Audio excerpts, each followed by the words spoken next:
वकील बहू। जनक पेशे से एक बहुत अच्छी वकील थी, लेकिन कहते हैं ना, बहू कितनी भी बड़ी तोप क्यों ना हो, सास के सामने तो भीगी बिल्ली ही होती है। अरे जनक, क्या बात है। आज रोटी नहीं मिली अभी तक। ये तेरा कोर्ट नहीं है जो आज फैसला ना हुआ तो कल की तारीख मिल जाए। रोटी तो रोज वक्त में चाहिए। हाँ। माँ जी, रोटी तो कब की बन गई। मैंने आपको कहा तो खाना खाने के लिए, आपने शायद सुना नहीं होगा। ओहो हो, जज नहीं हूं मैं तेरे कोर्ट की, सास हूं सास। कोई दलील फालतू की मत देना यहाँ। बहुत जानती हूं मैं इन वकीलों को। अपनी बात ऊपर रखने के लिए झूठ बोलने में जरा भी नहीं सोचते। तभी वहां जनक के ससुर आ जाते हैं। अरे भाग्यवान, क्यों बेचारी के काम को कोसती रहती है हमेशा। मैं भी तो था वहां जब ये आई थी तुझे रोटी खाने को बुलाने के लिए।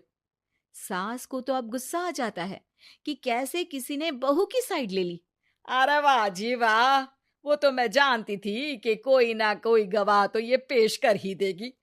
पर मैं तो अब सीधा खाना खाकर सोने जाऊंगी। मुझे आदत नहीं है किसी से बहसा बहसी करने की।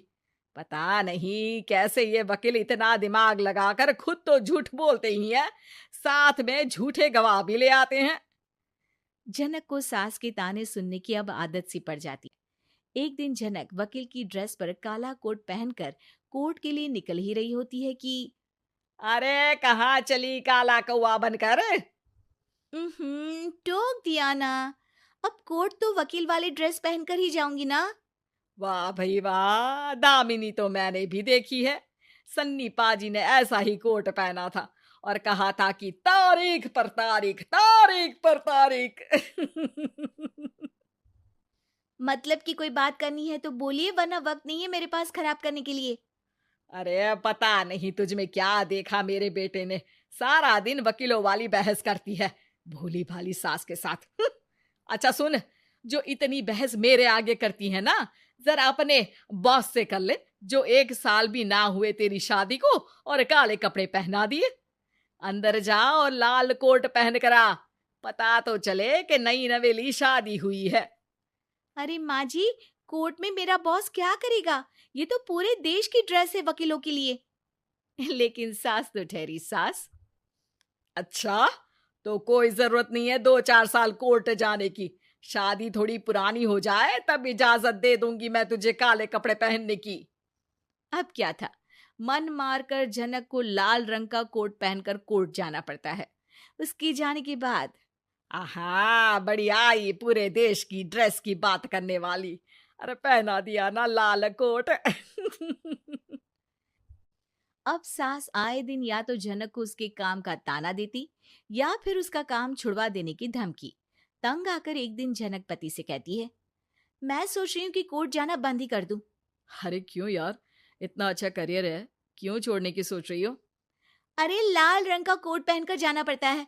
हर बात पर सास ताना देती है कि वकील तेज होते हैं, सवाल जवाब करते हैं, झूठी दलीलें देते हैं।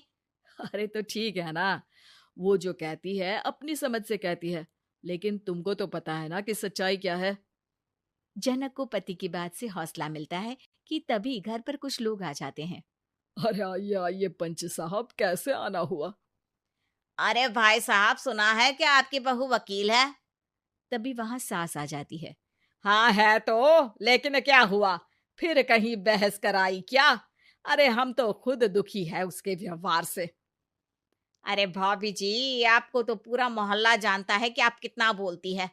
फिर हम यहाँ बहू रानी की कोई शिकायत नहीं, बल्कि अपनी परेशानी लेकर आए हैं। ससुर जी खुश हो जाते हैं। हाँ हाँ, मैं भी बहू को बुलाता हूँ। जनक वहां आती है, सबको नमस्ते करके बैठ जाती है। बहू रानी, हमारे गांव में बड़ी मुसीबत आ गई है। अब तो पूरे गांव की जिम्मेदारी मानो तुम्हारे कंधों पर है। अरे ना ना, इससे तो घर की जिम्मेदारी पूरी नहीं होती। ये गांव की जिम्मेदारी क्या लेगी? भाभी जी, आप चुप हो जाओ। यहाँ पढ़े लिखे लोगों की बात हो रही है। आप जाओ, जरा रसोई से सबके लिए चाय लेकर आओ। मैं कॉफी लूंगी। हाँ हाँ, वकील साहिबा के लिए कॉफी। सास सर पैर सब पटक कर वहां से निकल जाती है। बहू, गांव में पानी नहीं आ रहा है, पड़ोसी राज्य ने हमारा पानी रोक रखा है। इसका मामला तो बड़े कोर्ट में चलेगा पंच जी, लेकिन ऐसा क्यों? वो राज्य हम लोगों से पानी के पैसे मांग रहा है। अब आधे गांव में पानी की सप्लाई खत्म हो गई है बहुरानी। अच्छा पंच साहब, बात गांव की है तो मैं जरूर केस लड़ूंगी। यहाँ एक बार फिर सास की एंट्री हो जाती है। अरे वाह जी वाह, ये काम करवा लो आप हमारी बहू से, बहुत अच्छा करती है। मैं हूं सीधी सादी सास। इस लड़की ने कैसे लड़ लड़ कर मुझे साइड कर रखा है, ये तो अब आपको पता चल ही जाएगा। अरे भाभी जी, आपकी आवाज तो पूरे गांव को सुनाई पड़ती है जब आप बहू रानी को सुंदर वचन सुना रही होती हैं।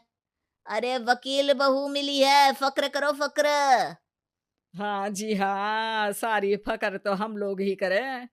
खैर, अब जो केस लड़ेगी और पानी गांव में आ जाता है तो पंच साहब लिख कर देना होगा कि हैंड पाइप में सबसे पहले मेरी बाल्टी और घड़ा भरेगा। अरे फिर तो हम बहू रानी के नाम पर घर पर ही सप्लाई दे देंगे, लेकिन ये इतना आसान नहीं है। बहू, गांव के पास अभी वकील करने की भी पैसे नहीं है तो।